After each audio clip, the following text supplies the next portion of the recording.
Assalamualaikum warahmatullahi wabarakatuh. Kami dari kelompok 10 akan mempresentasikan hasil diskusi dari kelompok kami yang berjudul Tuntutan Islam dalam Berbisnis, yang disusun oleh Jasmine Tia Anissa, Dwi Febriya Pitasari, dan Intan Malika. Pengertian bisnis secara umum yaitu suatu kegiatan yang dilakukan oleh manusia untuk mendapatkan penghasilan atau rezeki dalam rangka memenuhi kebutuhan dan keinginan hidupnya dengan cara mengelola sumber daya ekonomi secara efektif dan efisien. Adapun sektor ekonomi bisnis yaitu meliputi pertanian, industri, jasa, dan perdagangan. Dalam Islam, bisnis dapat dipahami sebagai serangkaian aktivitas bisnis dalam berbagai bentuknya yang tidak dapat dibatasi jumlah kuantitas kepemilikan hartanya, termasuk profitnya, namun dibatasi dalam cara perolehan dan pendayagunaan hartanya. Pengertian di atas dapat dijelaskan bahwa Islam menjadikan setiap muslim, khususnya yang memiliki tanggungan untuk bekerja. Bekerja merupakan salah satu sebab pokok yang memungkinkan manusia memiliki harta kekayaan. Untuk memungkinkan manusia berusaha mencari nafkah, Allah melapangkan bumi serta menyediakan berbagai fasilitas yang dapat dimanfaatkan untuk mencari rezeki. Sebagaimana dalam firman Allah dalam Quran Surat Al-Mulk ayat 15, yang artinya, Dialah yang menjadikan bumi ini mudah bagi kamu, maka berjalanlah di segala penjurunya, dan makanlah sebagian dari rezekinya.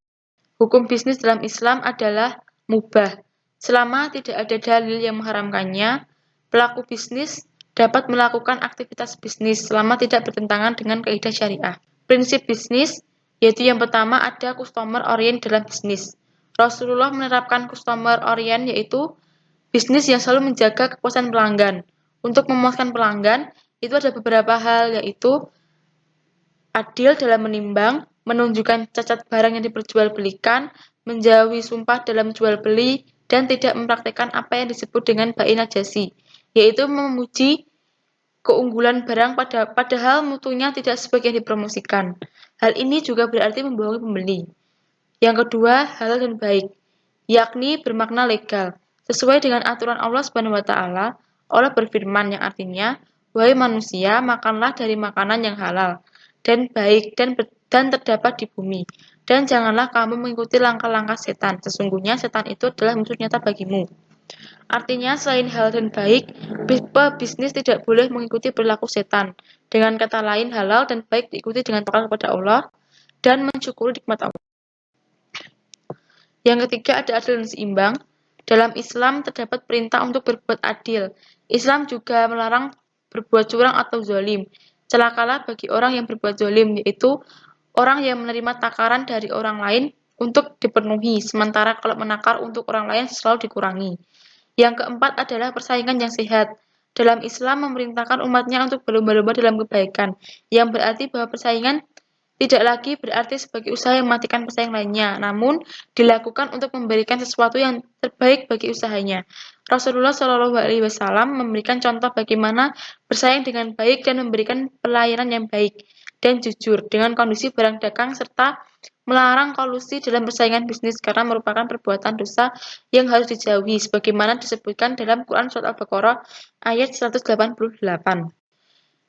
Mengutamakan Allah dan Rasul-Nya. Katakanlah, jika bapak-bapakmu, anak-anakmu, saudara-saudaramu, istri-istrimu, keluargamu, harta kekayaan yang kamu usahakan, perdagangan yang kamu khawatirkan kerugiannya, dan rumah-rumah tempat tinggal yang kamu sukai, lebih kamu cintai daripada Allah Subhanahu wa taala dan Rasul-Nya, serta berjihad di dalamnya, maka tunggulah sampai Allah memberikan keputusannya. Dan Allah tidak dapat memberi petunjuk kepada orang-orang yang fasik. At-Taubah ayat 24. Ayat di sana mengajarkan bahwa manusia untuk mengutamakan Allah dan Rasulullah dalam segala hal. Dalam berbisnis, kepatuhan kepada perintah Allah dan Rasulnya serta menjauhi larangannya lebih dipertimbangkan daripada keuntungan duniawi saja. Transaksi hendaknya ditulis sesuai dengan perintah Allah untuk menulis transaksi terutama yang tidak tunai atau yang tidak dapat dilihat dari Quran Surat Al-Baqarah 282. Praktik bisnis yang dilarang. Grahar samar jahalah. Hal ini harus dihindari karena hal ini merupakan tidak transparan. Padahal transparan sangat dibutuhkan, seperti terkait dengan jenis barang, jumlah, kehalalan, masa kadaluarsa, dan lain-lainnya. Sehingga dalam praktek ini tidak ada yang merasa ditipu atau dirugikan. Yang kedua adalah monopoli. Dari Tawus dari Ibnu Abbas ia berkata, telah bersabda Rasulullah Shallallahu Alaihi Wasallam, janganlah kamu mencegat kafilah-kafilah dan janganlah orang-orang kota menjual buat orang desa. Hadis di atas melarang praktek makelar atau memborong barang lalu dijual kembali dengan sangat mahal. Sumpah palsu. Islam melarang seseorang menggunakan sumpah palsu untuk melariskan jual belinya. Sumpah palsu akan mencabut keberkahan. Rasulullah juga mengecam dengan azab yang pedih bagi orang-orang yang bersumpah palsu dalam bisnis. Dan Allah tidak memperdulikannya nanti di hari kiamat. Hadis riwayat Muslim. Berpura-pura menawar dengan harga tinggi agar orang lain tertarik membeli dengan harga tersebut. Sabda Nabi, jika kalian melakukan bisnis najisya, seorang membeli tertentu berkolusi dengan penjual untuk menaikkan harga, bukan dengan niat membeli, tapi agar menarik orang lain untuk membeli. Menjelekkan bisnis orang lain agar orang lain membeli kepadanya. Janganlah seorang di antara kalian menjual dengan maksud untuk menjelekkan apa yang dijual oleh orang lain. Hadis riwayat muttafaq alaih. Selanjutnya adalah ihtikar, menimbun untuk menaikkan harga. Islam juga melarang seseorang yang menumpuk barang dalam masa tertentu dengan tujuan menaikkan dan memperoleh keuntungan besar dengan cara memanfaatkan barang dan kebutuhan konsumen. Maka orang tersebut dianggap bersalah dan berdosa atas tindakannya. Selanjutnya yaitu bisnis yang membahayakan. Misalnya, melakukan bisnis senjata di saat terjadinya kekacauan politik. Lalu tidak boleh menjual barang halal seperti anggur terhadap penjual minuman keras karena ia diduga akan mengolahnya menjadi keras. Bisnis yang dicontohkan Rasulullah. Yang pertama adalah jujur. Jujur merupakan suatu sebab datangnya keberkahan. Allah Subhanahu wa taala berfirman, "Hai orang-orang yang beriman, bertakwalah kepada Allah dan hendaklah kamu bersama orang-orang yang jujur." At-Taubah surat ke-9 ayat ke-119. Yang kedua ada dimensi sosial dalam berbisnis. Dan harta benda mereka ada hak untuk orang miskin yang meminta dan orang miskin yang tidak meminta. Az-Zariyat ayat 19. Ramah tamah. Rasulullah SAW menganjurkan umatnya untuk toleransi dalam interaksi sosial dan menggunakan akhlak mulia dan budi yang luhur dengan meninggalkan kekikiran terhadap diri sendiri dan tidak mempersulit orang lain dalam mengambil hak serta menerima maaf dari mereka. Takaran yang benar, dan sempurnakanlah apabila kamu menakar, dan timbanglah dengan timbangan yang benar.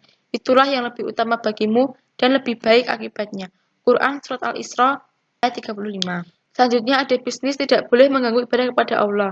Sesuai dengan firman Allah, wahai orang-orang yang beriman, janganlah harta bendamu dan anak-anakmu melalaikan kamu dari mengingat Allah. Dan barang siapa berbuat demikian, maka mereka itulah adalah orang-orang yang rugi. Al-Munafikun ayat 9. Membayar upah sebelum kering keringat karyawan.